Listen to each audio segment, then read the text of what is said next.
दोस्तों, मैं हूं माजिद मलिक और आप तमाम देखने और सुनने वालों को अस्सलाम वालेकुम। नाज़रीन गिरामी, सऊदी अरब में जिद्दत लाने की कोशिश करने वाले मोहम्मद बिन सलमान इमाम मादी अलैहिस्सलाम की आमद से क्यों खौफज़दा है?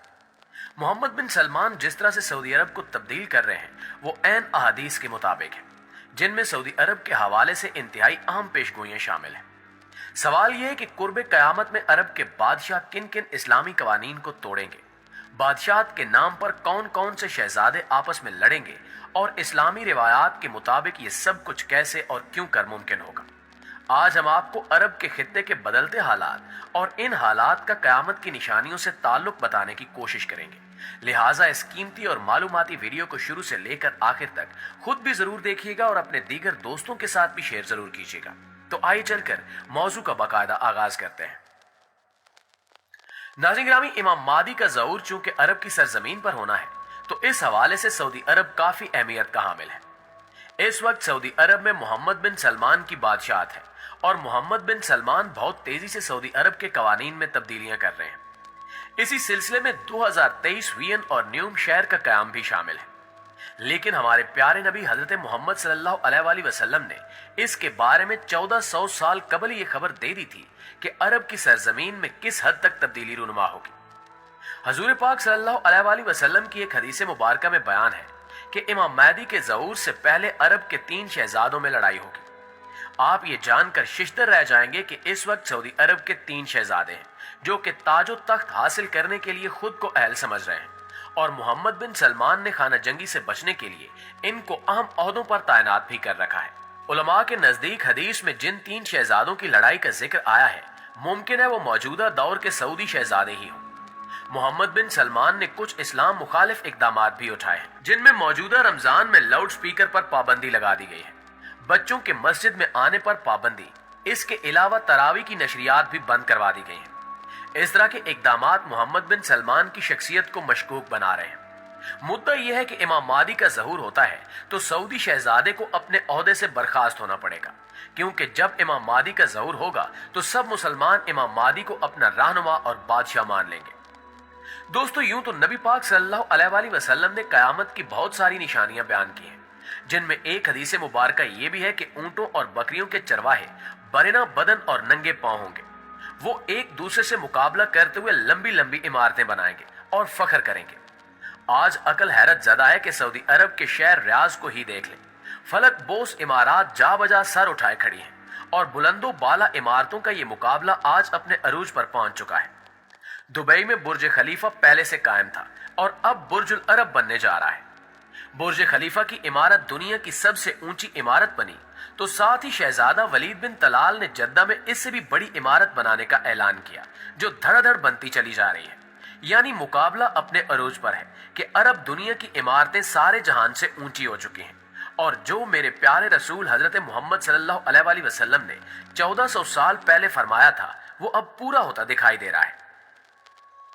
मॉडर्न सऊदी अरब अपना अरूज हासिल करने की तगोदाव में है, लेकिन यह भी कहा जाता है कि हर अरूज के लिए जवाल है, जबकि कुछ माहिरीन कह रहे हैं कि आने वाले दिनों में सऊदी अरब जवाल पजीर हो सकता है, जिसकी एक बड़ी वजह यह है कि सऊदी अरब से निकलने वाले खाम तेल का सबसे बड़ा खरीदार अमेरिका था, लेकिन अमेरिका ने सदर सद्दाम हुसैन को खत्म करके तेल की दौलत से सैराब मुल्क इराक पर कब्जा किया, जहां से वो लाखों बैरल तेल मुफ्त वसूल कर रहा है।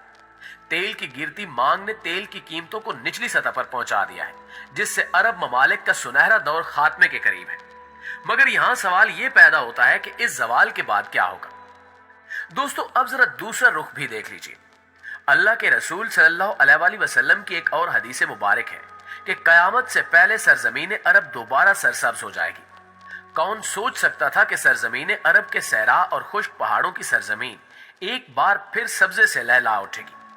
जदीद टेक्नोलॉजी के पेश नजर पूरी दुनिया में ग्लोबल वार्मिंग और मौसमियाती तब्दीलियां रूनुमा हो रही हैं।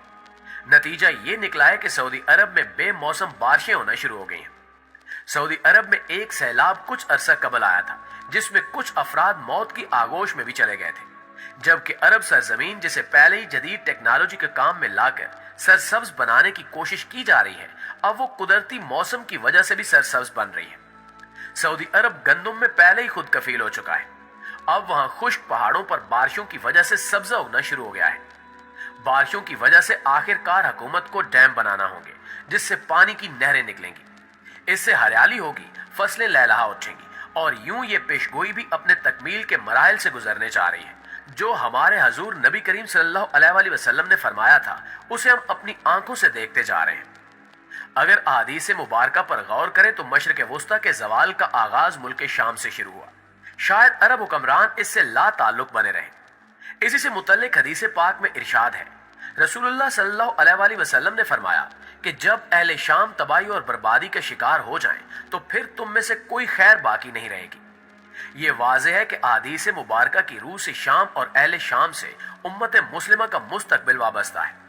اگر ملک شام ایسے ہی تباہ و برباد ہوتا رہا تو پوری امت مسلمہ کی خیر نہیں ہوگی۔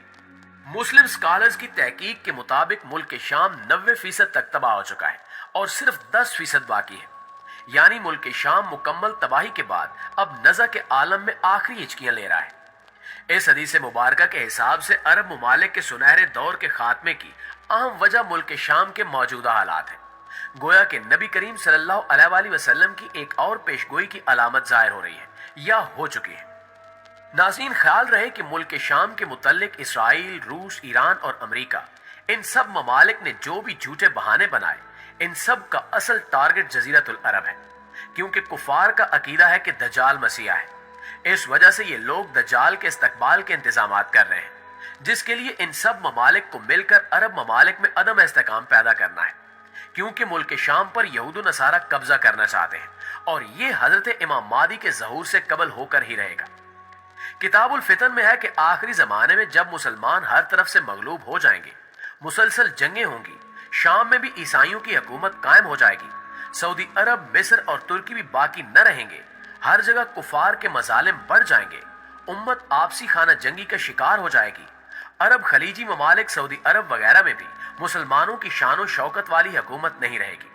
خیبر جو کہ سعودی عرب کا چھوٹا سا شہر ہے اور مدینہ منورہ سے 170 کلومیٹر کے فاصلے پر ہے، اس کے قریب تک یہود و نصارہ پہنچ جائیں گے اور اس جگہ تک ان کی حکومت قائم ہو جائے گی۔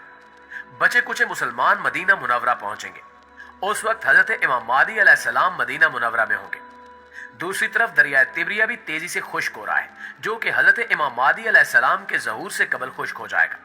اس لیے جب مشرق وسطی کے حالات کو، خصوصاً مسلمانوں اور ساری دنیا کے حالات کو دیکھا جائے تو صاف نظر آتا ہے کہ دنیا ہولناکیوں کی جانب بڑھ رہی ہے۔ حتیٰ کہ فرانس بھی عالمی جنگ کی بات کر چکا ہے۔ مگر کیا آپ جانتے ہیں کہ عالمی جنگ کا مرکز کون سا خطہ ہوگا؟ صاف نظر آ رہا ہے کہ مشرق وسطی ہی متوقع ہے اور غزوہ ہند ہو کر رہے گا۔ یہاں بھی انڈیا اور پاکستان کی رنجشیں اور ابتر ہوتے حالات سے بھی ایسا لگتا ہے کہ ہم غزوہ ہند کی طرف بڑھ رہے ہیں۔ دوستو، آنے والے ادوار بڑے پرفتن نظر آ رہے ہیں اور اس کے متعلق بھی نبی کریم صلی اللہ علیہ وآلہ وسلم نے فرمایا کہ میری امت پر ایک دور ایسا آئے گا جس میں فتنے ایسے تیزی سے آئیں گے جیسے تسبیح ٹوٹ جانے سے تسبیح کے دانے زمین کی طرف آتے ہیں۔ آخر میں یہی دعا ہے کہ اللہ پاک ایمان کی سلامتی عطا کرے اور اپنی حفظ و امان میں رکھے۔ موجودہ حالات کے پیش نظر اپنی نسلوں کی ابھی سے تربیت اور ایمان کی فکر کریں۔ موبائل کے بیجا استعمال سے، رات دیر تک جاگنے، فیشن اور یہودی انداز اپنانے سے اور نمازوں کو ترک کرنے سے روکیں، ورنہ آزمائش کا مقابلہ دشوار ہوگا۔ سوچئے، سمجھیے اور اصلاح کیجیے۔ انشاءاللہ آپ سے ملاقات ہوتی ہے اگلی ویڈیو میں، تب تک اپنا ڈھیر سارا خیال رکھیے گا۔ اللہ نگہبان۔